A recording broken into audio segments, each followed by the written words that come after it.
Hi and welcome back to the Citizen channel. I hope you're all staying safe and well, and another History Boys vlog as we do another episode of Dream Debuts, where we have a look at some of the good debuts, dream debuts, good debuts, very good debuts, excellent debuts by City players. I've not done one yet on bad debuts. Probably will be one of them one day. Do that as a feature, but we're concentrating on dream debuts today. So we're going to have a look at a certain guy who wasn't with us for very long, but certainly put us all in dreamland for a certain length of time. I'm going to talk about Trevor Francis today, so please join me for that. If you are new to the channel, please push that subscribe on, push the bell notifications. It'd be great to have you on board. Spread the word, everything City past, as this one is, present and forever, of course. So, or as long as I've got the breath in my body to do this for you, and I hope you enjoy it. Please leave us your comments and your memories at the end of this when you've watched it. It'd be much appreciated. And if you are pushing buttons, if you can press that little like button, that'd be great. I'm trying to get about 20-25 likes for these Citizen vlogs, so if you can help us out towards that target, it'd be much appreciated. So, right, let's get on with Mr. Trevor Francis. Yes, we're going to go back to his debut day in a moment. There's a few other things I want to talk about first. On the 5th of September 1981. Yeah, what a good year. What a 2 years married by that stage I was. Happy as Larry. Had the birth of my firstborn, my first daughter, was literally days away at this stage. So there you go. Stoke City versus Manchester City in the Football League Division 1. A little bit of background on Trevor Francis. Most of you of my age would know him. A lot of the younger ones probably don't know too much about him. They certainly would have heard of him, I would have thought. Despite Nottingham Forest manager Brian Clough at the time, who bought this guy, claiming he'd cost £999,999. I don't think he said 99 pence, but I wouldn't put that past Brian Clough. He was recognised as being the first £1 million player. And it was estimated, despite what Brian Clough claimed, that his transfer fee was all in the region of about 1.15 million. So yes, Mr. Clough, a bit tongue-in-cheek, but again, another character. If you know anything about Brian Clough, you know what he was like. And when he joined Brian Clough's Forest team officially from Birmingham, Francis was actually plying his trade in the USA. Yes, he had a little agreement where he could play for the Detroit Express, earn a few quid extra. He's always looking ahead, Trevor Francis, over there in the closed season. Obviously, in between seasons, their football season coincided when ours ended. So, yeah, I don't think Clough was too happy with that when this clause was still put into his contract at Nottingham, and this perhaps affected him going forward as well. Obviously, as I say, he didn't stay at Nottingham Forest for too long either. He paid back some of his fee, of course, by scoring the only goal as Forest lifted the European Cup in 1979 by defeating Malmo. He would miss out on a second European medal as injury had kept him out of this following year as the Forest team collected back-to-back European trophies. And we've not heard the last of it, have we, unfortunately? Of course, injuries and Trevor Francis appeared to go hand in hand, but as the 81-82 season opened, Francis was a Forest player, although there had been rumours of him moving, and he actually scored 2 in Forest's opening game of the season against Southampton. But a mere handful of days later, he was at our wonderful Manchester City. And yes, City ourselves, we were on a high. John Bond wanted to improve on the previous season's FA Cup final defeat. We thought we could go one better. We thought we could perhaps have a tilt at the league title as well. Why not? And Bond believed, despite the injury record for Trevor Francis, he could have been one of those elements to bring glory back to the club. The main sticking point, as ever, was that Forest wanted to at least recoup the money paid for Trevor Francis only a couple of years previously, and City would have to meet an asking price in the region of 1.2 million. This is the time when Mr. Swells is chairman, don't forget. Though Francis himself was keen on the move, apparently so, because he was questioning the ambition at Forest at the time. Two double European champions, he was questioning the ambition and the buying of players, etc. So a lot of teams were sort of queuing up to try and get his services. A lot of teams were put off by a 1.2 million price tag, but certainly not City. And also, Francis wasn't entirely happy with his position at Nottingham Forest. He was playing on Peter Taylor, the coach with Brian Clough, was playing him on the wing, and which they thought, Clough and Taylor thought that was his best position. But Trevor Francis himself preferred to play as a striker, as a number 9. And yes, City were after a decent number 9. So Chairman Swales was very unwilling, and these negotiations went on for a while. I can imagine the negotiations were quite simply Forest saying they wanted 1.2 million, Swales saying I'll give you $500,000, Forest saying I want 1.2 million, Swales saying I'll give you 800,000. But you can just imagine it goes on like that, and in the end, yes, that enormous sum would have to be paid, but it was only after an ultimatum, apparently, by the man he brought from Norwich, John Bond, just less than a year ago. He either stumped up the money for Trevor Francis, or Bond said he was going to go out the door. He was on his way. So Swales was left not much option with the man. So he'd brought this guy in to manage the club, so he had to back him. After weeks of wrangling, as I said, probably one-sided wrangling, the asking price was met. Swales opened his wallet, and by the third game of the season, an away trip to Stoke City, which we've mentioned, City had a new number 9, and he signed on the 3rd of September 1981. He didn't even train with City before his debut. He actually went back to Forest for a day's training on the Friday before the game on the Saturday, so he didn't even actually play with his City teammates. And City had seen off the likes of Arsenal, United, Villa, Leeds, West Brom at the time, who had all been interested in taking Trevor Francis on. So how were we doing? Well, to say there was a certain level of excitement amongst the fans at the arrival of Francis was a bit of an understatement. I think we as fans were well aware of player procurement efforts during the close season, which hadn't always gone to plan. It also included Bond trying to get Joe Jordan, who was out of contract at United. We were trying to get Peter Barnes back from West Bromwich Albion. Steve McKenzie had gone the other way to West Bromwich Albion.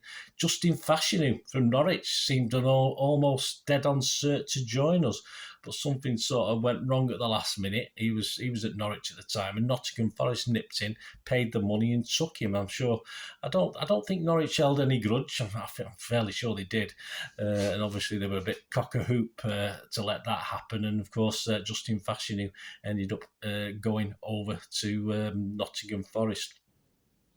Martin O'Neill, he was out of contract at Forest. He joined us, at Norwich. He joined us, and it was envisaged that John Bond's son, Kevin, would also be moving to the Blues, although that wasn't exactly met with total joy from the Blue faithful, me included. But Francis would be the jewel in the crown. Our 2 games before Francis signed had been a 2-1 home win against West Brom and a 1-1 draw at Notts County. So it brought us to debut day, 3rd game of the season, match day 3 for City. And of course, there wasn't a table produced then. We produce a table after 1 game these days, don't we? But after 2 games, there certainly wasn't. But if there had been, Stoke would have been top. They'd 1-0 win at title hopers Arsenal and a 4-0 win at home to Coventry. So Stoke would have certainly sat top of the league. There's no doubting that many Blues would have made the short trip over to the Potteries. But I think that the excitement in the fans was made totally clear as Trevor Francis' debut match against Stoke drew a crowd of over 25,000 with an estimated 12,000, almost half the crowd was City fans, about 3 times what we thought. We usually probably take about 4,000, 5,000 to Stoke. So almost 3 times as many fans went. So that just showed. And it was all for Francis. It wasn't any other reason the City fans were going over there on a warm, sunny day. And Stoke had actually given up even more terracing and stands over to the Blues fans because they knew of the demand. So what a debut it would be. So we'll get to the debut in a moment. Away from football, just so you know what was happening at the time. ELO, just away from football, ELO topped the singles and the albums chart with Time, something called Time. You may have had that yourself. Raiders of the Lost Ark was packing them in at the cinema. On September the 1st, so a few days before this debut, There was a bit of confusion at the petrol pumps and no doubt some profiteering as well, as fuel was being now sold by the litre and not the gallon. On September the 7th on BBC One, they aired the first part of a two-part mini-series based on a Stephen King vampire novel that absolutely scared me to death. I had nightmares watching this. What a great little mini-series it was. It probably doesn't stand the test of time well now, but David Soul was starring in Salem's Lot. So episode 1 aired on the 7th of September, with episode 2 following on the 9th of September. What a cracking series or mini-series that was. September the 8th also saw the first episode of a small little comedy that was going to do quite well in the future. Yeah, the first episode on BBC One of Only Fools and Horses. And on September the 8th, sadly on a sadder note, ex-Liverpool manager and soccer legend Bill Shankly sadly passed away. And if you had a quid then, it would be worth, what, £3.53 now? Not a lot, but there you go. A pound in 1981 would be worth £3.53 now. So back to the game, guys. I hope you enjoyed that little aside, just to fill you in, share your memories, make you think, that's for sure. So back to Saturday, the 5th of September 1981, Stoke versus City. The lineup: Stoke was Fox, Evans, Hampton, Dodd, O'Callaghan, Doyle, Griffiths, Heath, Chapman, Bracewell, Maguire. Their sub was Ursum. And City that day, well, it was Corrigan, Ranson, McDonald, Reid, Power, Caton, O'Neill, Gow, Francis, Reeves, Hutchinson, and Boyer was the sub. And the game, yeah, just my thanks to City Till I Die, just a little description of what happened. There's no actual match report from anywhere. They say a better debut could not have been wished for a City's £1 million man. Trevor Francis scored 2 to set up his new teammates' third at a packed Victoria ground. Francis put City ahead in front of thousands of travelling Blues as he left O'Callaghan for dead and easily beat Stoke custodian Peter Fox on 35 minutes. In the second half, Stoke pressed hard and got their just rewards when Lee Chapman equalised on 62 minutes. But Francis was then the provider when he crossed to sub Phil Boyer to put City back in the lead 3 minutes later on 65 minutes. As Stoke pushed forward, the new Kippax hero Francis cracked the ball past Fox in the 90th minute to crown a great debut. So what a fantastic, brilliant debut. It was all joy, all wonderful, fantastic. Some great images, some popping up there on the screen. What was said in the headlines the day after? The News of the World wrote, Bond, £1 million boy strikes it rich. The Sunday Mirror said, what a belter. The Sunday Times said, fans flocked to 2-goal Francis. Sunday Express said, Bond's Superman is an instant hit. The Sunday People said, 10 out of 10 for City's millionaire. Out of this world, Trev. The Daily Mirror said, Francis away like a dream. And the Star said, Trev's in a class of his own. Francis himself said, I joined City to score goals and provide them as well. So I've been delighted with the start. On the fans, he said, I couldn't quite believe the support City had at the match. The vocal support for City was remarkable. They are much more fanatical than I ever imagined. Aftermath, yeah, well, after all that, it wasn't immediately downhill all the way, but City actually led the table just before the new year. But yeah, gradually we sort of slowly drifted down that table. It was estimated that Francis also put about 6,000 on our next home game's gate. Yes, it was over 42,000. So even at Main Road, he was getting the extra fans in. And you turn up as well. I remember you turn up even on the basis he might play. Obviously, he was injury prone. He'd have his injuries, but he did play quite a few games. I'll give you the stats in a minute. But we just remember at the time, he just turned up in the hope he would be playing. It's as simple as that. That was just how important he was and how special he was to the team at the time. So that 42,000 turned up for a pretty tame 1-1 draw with Southampton. Despite injuries, he managed a total of 29 games that season in the League and Cup, and he scored 14 goals. His last game in front of a crowd, well, we'd got off the boil by then, of just 27,580 at Main Road, was on May the 8th, 1982. This was just 8 months after that dream debut. He did score, but we lost 3-1. Not good. So that was against Coventry City. John Bond's revolution was faltering, of course. Francis was costing City over 100,000 with his bonuses, etc. And we just couldn't afford it. We couldn't afford to pay that out, and we needed the money. So despite Trevor Francis saying how much he loved the club and the fans and not wanting to leave, he was shipped off to Italy and Sampdoria, with City managing to recoup a much-needed 700,000. There you go, guys. Let me know your memories. Let me know your thoughts on this, your memories of Trevor Francis. I will probably do a special. I have a little thing called City Number 9, so I'll probably do one on Trevor Francis as well in some time in the future. So hopefully you can tune in for that as well. But I hope you enjoyed this. Let me know your thoughts. Let me know your memories. Were you there at Stoke? Were you there at Stoke that day? As I say, I was literally.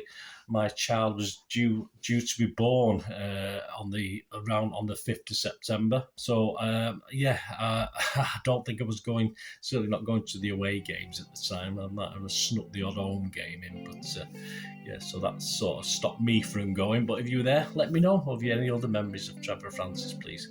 It'd be great to hear from you. Thanks for watching. Until we meet again, that's one thing, don't we? Please stay safe, please. Come on, City. Bye for now.